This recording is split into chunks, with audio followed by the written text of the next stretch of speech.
네, 안녕하십니까. 반갑습니다.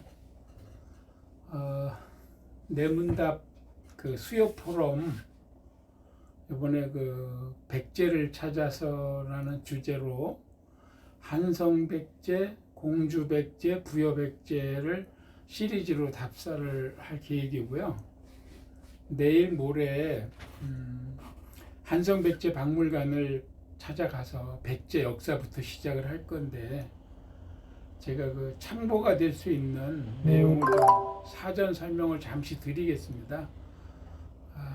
좀 불편한 그 온라인 강좌 방식인데, 제가 카메라를 가져와서 파워포인트로 준비한 내용을 보여드리면서 설명을 좀 하도록 하겠습니다. 여러분들 참고가 되면 좋겠습니다.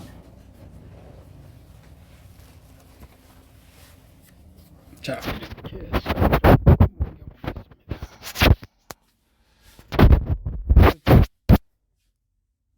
전 근대적인 수동식입니다.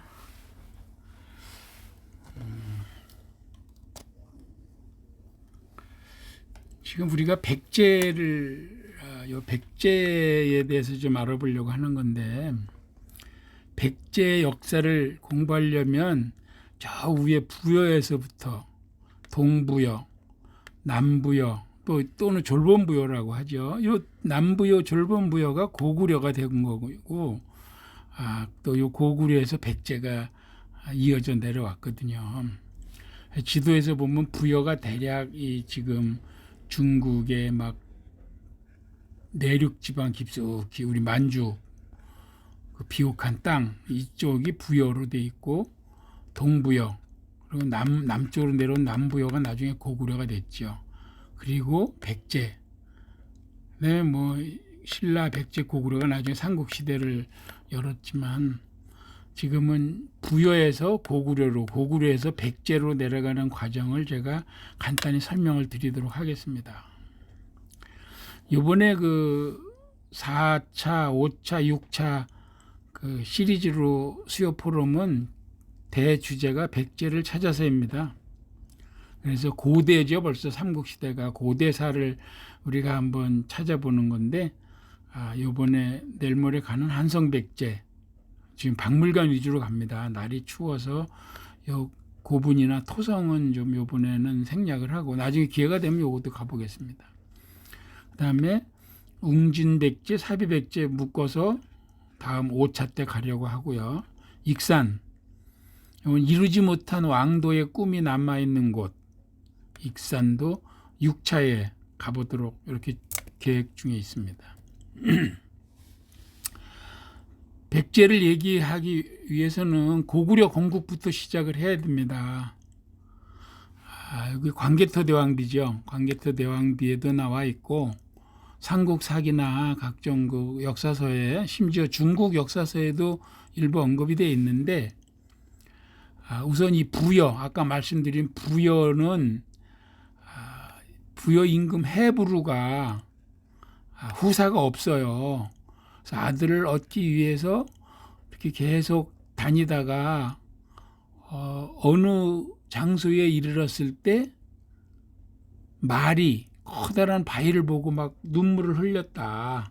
그래서 바위를 치워보니까 금빛 피부에 개구리 모양으로 생긴 그 아기가 있어서 그 아기를 취하죠. 이름을 금화라고 지었습니다.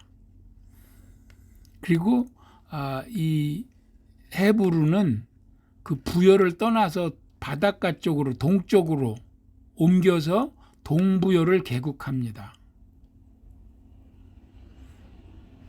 근데 이 해부루가 누구를 만나는가 하면 무르의 신 하백, 그 하백의 딸 유화를 만납니다. 유화. 그래서 유화가 아버지한테 쫓겨났어요. 버림을 받았어요. 그래서 왜 그랬는가 물어보니까 이 유화가 하늘의 왕 아들이죠. 사실은 아들 그 해무수하고 바람이 나서 쫓겨난 겁니다. 아버지한테. 그래서 이 헤브루가 유화를 데리고 갑니다.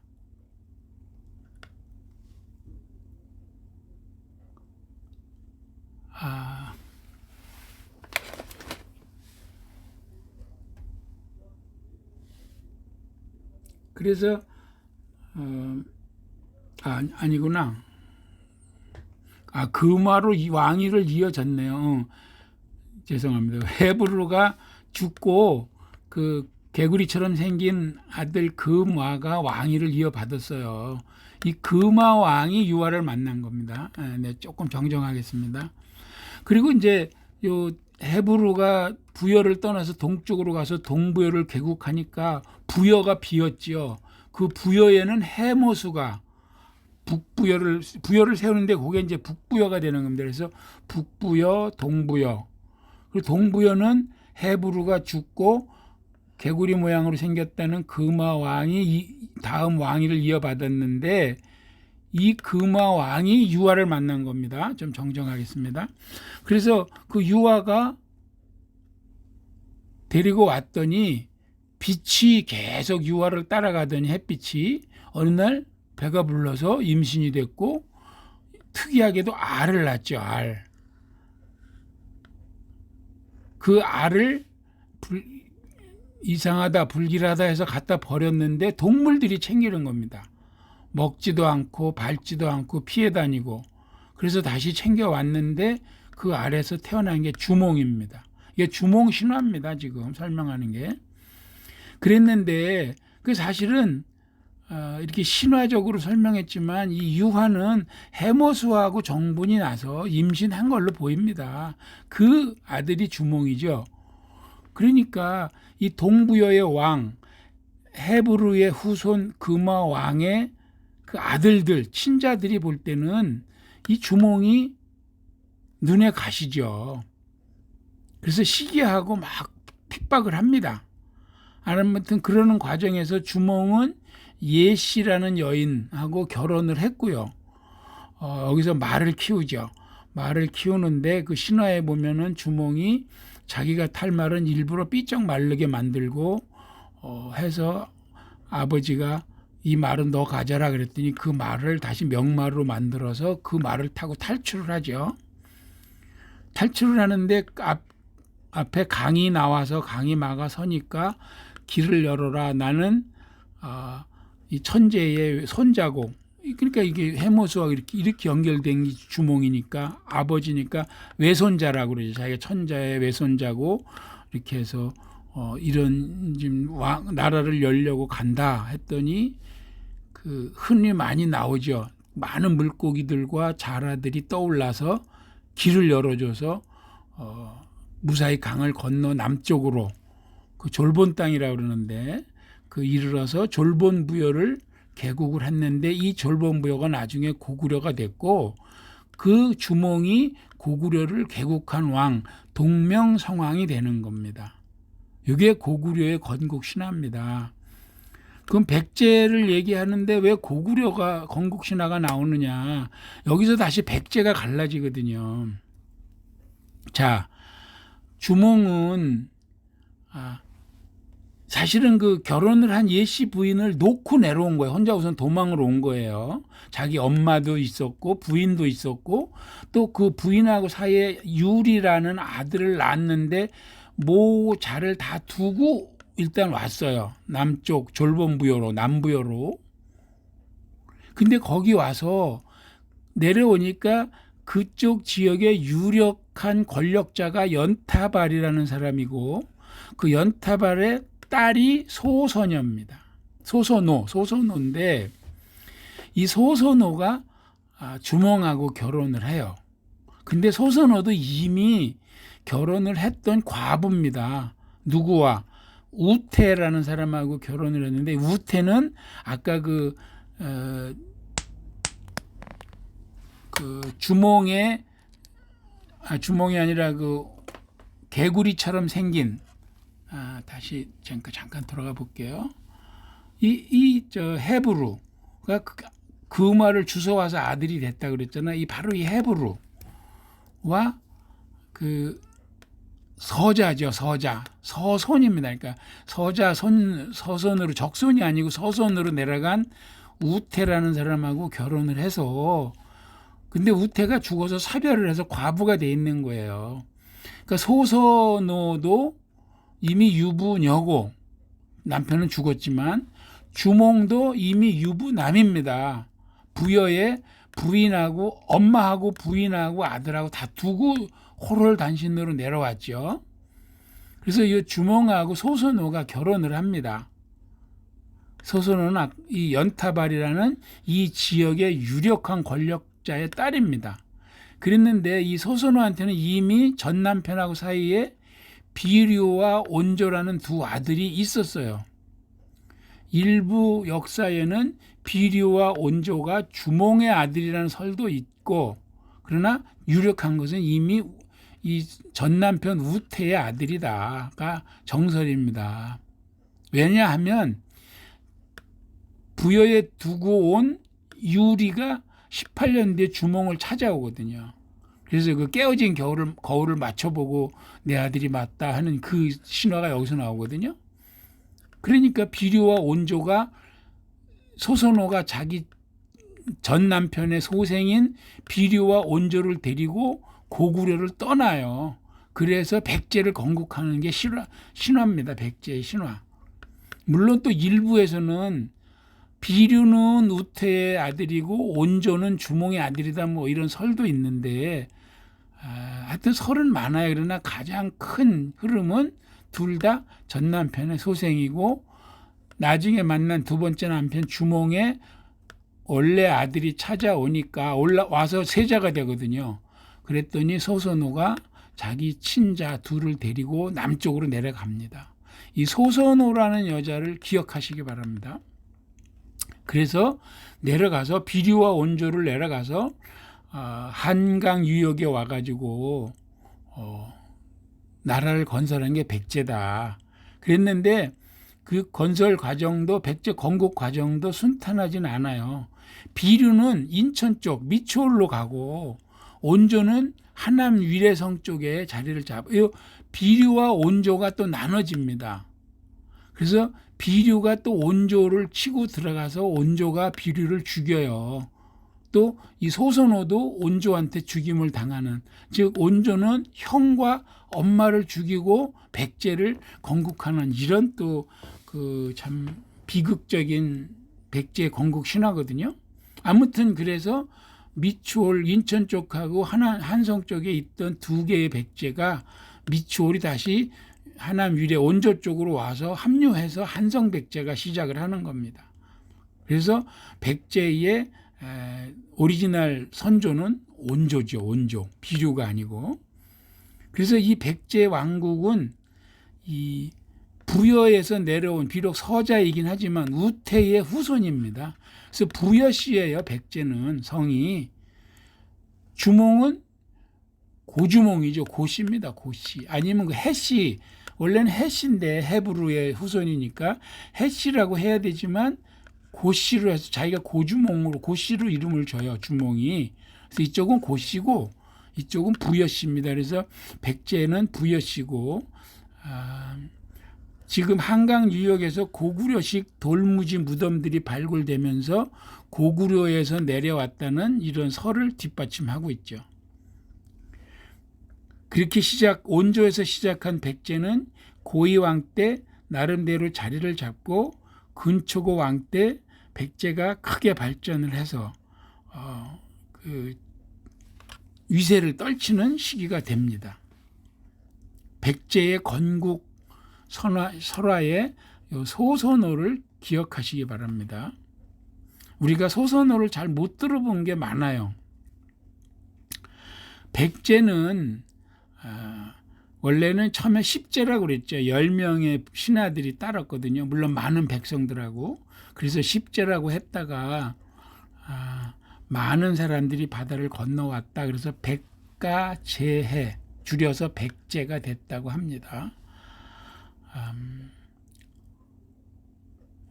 그때 삼국시대에 백제도 10제, 백제, 남부여, 뭐 위례국 많은 얘기가 있었고, 고구려도 원래 구려, 옛 고구려를 구려라고 했고 뭐 고려라고도 했고 뭐 여러 가지 이름들이 있었죠. 신라도 마찬가지로 뭐 서라벌부터 시작해서 많은 이름들이 있었으나 뭐 결국 백제 고구려 신라로 저희들은 편의상 부르고 있죠. 자, 그렇게 하남 위례에 자리 잡은 온조의 백제는 위례성으로 자리가 잡혔다고 보는데 지금 위례성을 사실 못 찾고 있는 겁니다. 이 위례성이 좀 확대 발전돼서 자리를 잡아서 이름이 한성으로 바뀝니다. 한성, 이 큰 한자, 크다는 뜻의 한이죠.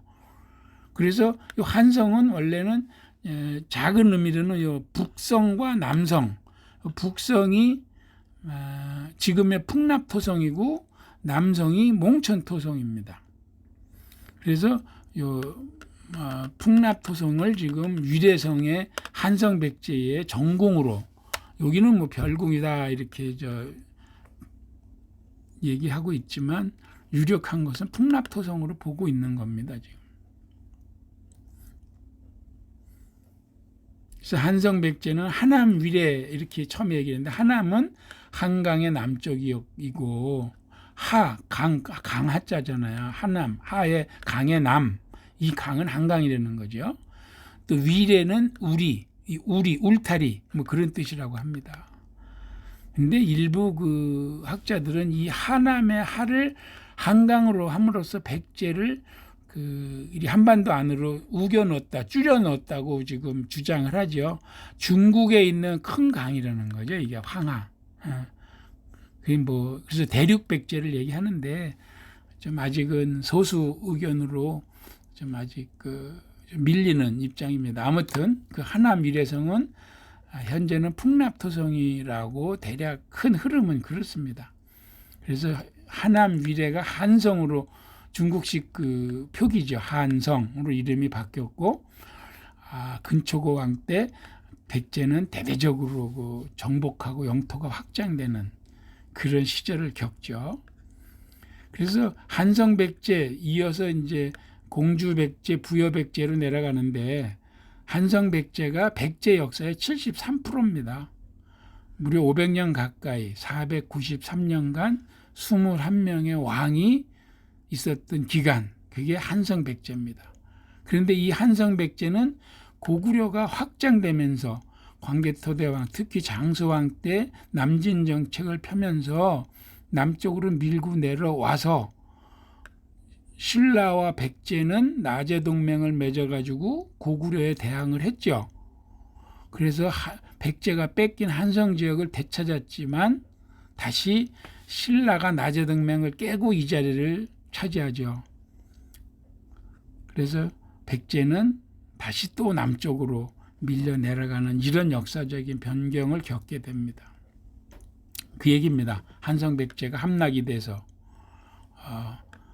밑으로 내려가는 이 과정에서 참 기가 막힌 걸 많이 겪어요. 백제가 나제 동맹으로 고구려에 대항을 하고 결혼 동맹까지 이어지죠. 그랬다가 결국은 사비로 옮겼다가 사비는 임시적인 성격이에요. 그래서 다시 그 성왕이 전사를 하게 되는데 관산성에서 백제하고 또 원수가 되죠. 그래가지고 부여 백제로 밀려 내려가서 결국은 의자왕 때 나당 연합군에게 멸망하게 되는 그런 과정을 겪는 백제사. 그 뒤의 역사는 다 많이 잘 아시기 때문에 앞에 건국 신화를 좀 주로 설명하려고 이 자리를 마련했습니다.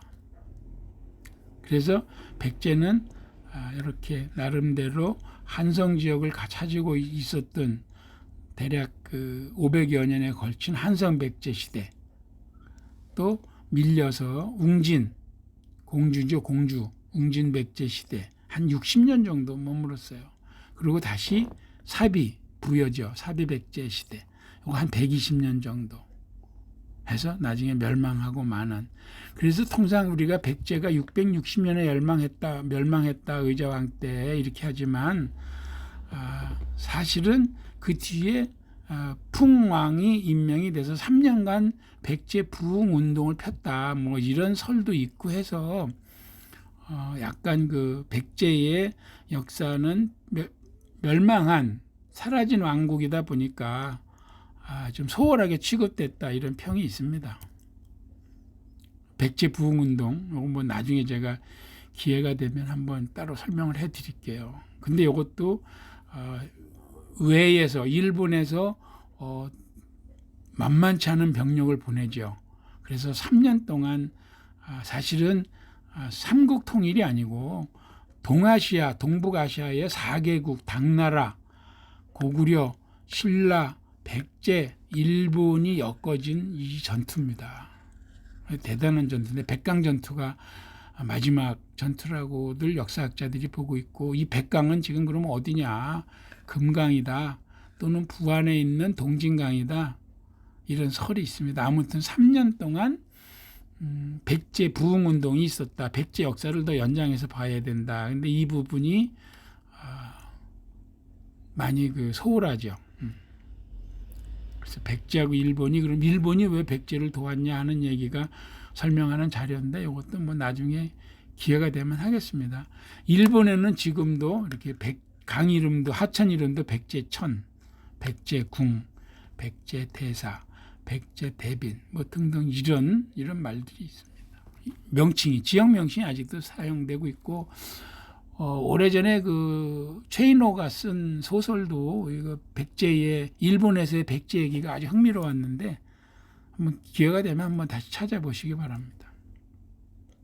그래서 원래는 제가 말씀드린 대로 한성백제를 보려면 요 풍납토성, 그 다음에 몽천토성이 올림픽공원이죠. 그 다음에 방이동 고분군, 석촌동 고분군 이렇게 쭉 현장 답사를 해야 되는데 시간도 그렇고 날씨도 그렇고 그래서 요 몽천토성 그 올림픽공원 안에 있는 백제 한성백제 박물관만 이번에 가서 관람을 하도록 하겠습니다. 박물관 안에 관련된 모형들이 다 전시가 되어 있으니까 간접 답사를 할 계획입니다. 풍납토성 이거 지금 풍납토성이죠. 아파트가 들어서 있어서 이건 뭐 수조 원이 들어도 이걸 보상을 할 수가 없답니다. 그래서 지금 토성만 이렇게 좀 일부 발굴돼 있고 여기는 그냥 빽빽한 지금 시가지가 들어서 있죠. 풍납토성입니다.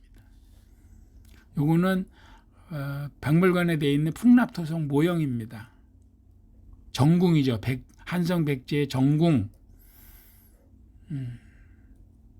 요거는 몽천토성. 지금 올림픽공원이죠. 88 올림픽을 앞두고 개발하면서 출토를 많이 발굴을 했는데 그래도 나름대로 어느 정도 보존은 되고 있습니다. 몽천토성입니다. 대략 바운다리죠. 이렇게 토성이 있는데 이 안에도 지금 시설이 엄청 들어가 있어요. 사실은. 요거는 한성백제 박물관에 있는 몽천토성 모형입니다. 그 다음에 방이동하고 석천동에 고분군이 있어요. 방이동 고분군 요거는 이제 한성백제 후기 유적으로 보고 있고요. 석천동 고분군은 한성백제 초기 유적으로 보고 있는데 고구려에서 볼 수 있는 북방계죠. 그러니까 이 적성묘, 돌을 쌓아서 만든 무덤, 장수왕 무덤이랑 비슷한 거죠. 다. 기회가 되면 한 번씩 현장 가보시기 바랍니다. 요거는 뭐 이제 그 옆에 삼전도비가 있어서 제가 준비를 했었는데 백제 역사는 관계가 없어서 여기서 그냥 마치도록 하겠습니다. 제가 두서없이 고구려 신화, 건국 신화부터 백제 건국 신화하고 간단하게 설명을 했는데 내일 모레 한성백제 박물관을 관람할 때 좀 참고가 되면 좋겠습니다. 여기서 마치도록 하겠습니다. 감사합니다.